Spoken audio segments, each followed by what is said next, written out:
Nagpaabot ng halos 298 million pesos si Pangulong Ferdinand Marcos Jr. bilang tulong pinansyal sa mga lokal na pamahalaang tinamaan ng magkakasunod na lindol sa Davao at Caraga Region.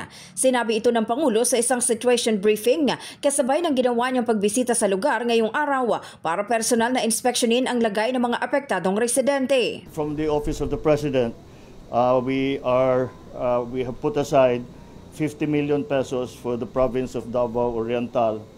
We have put aside 15 million pesos for the municipalities of Manay, Banay, and Lupon. 10 million pesos para sa lungsod ng Mati, Tarragona, Baganga, Boston at Catil.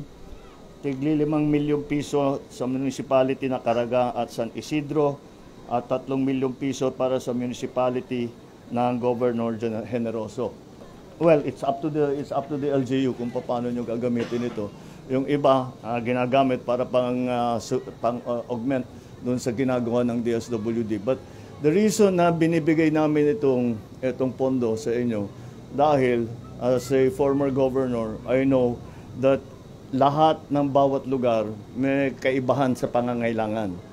Maliban sa kanila, naglaan din ng karagdagang tulong ang Office of the President sa iba pang lalawigan, 20 million para sa Agusan del Sur at tig 15 million naman para sa Davao de Oro, Davao del Norte, Davao Occidental, Agusan del Norte, Surigao del Norte, Surigao del Sur, Dinagat Islands at Davao City. Isa rin sa binigyang pansin ng Pangulo ay ang palikuran ng mga evacuees, kaya tiniyak nito na hindi lang tent city ang itatayo sa kanila, kundi modular shelters na may kasamang toilet facilities.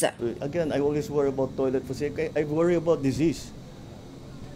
Yeah, what do you do here? Where do people go to the bathroom dito?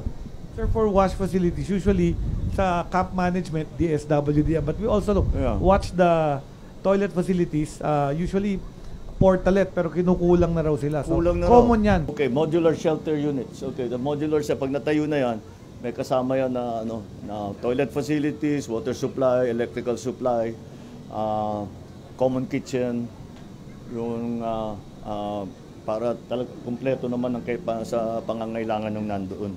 We have the tent cities, but we will change the tent cities into the modular shelters that we have found to be mas matibay, mas komportable, para kahit na medyo matagalan. Kasi yung infrastructure, pagka i-rehabilitate at saka rebuild, matagal ng kaunti yan eh.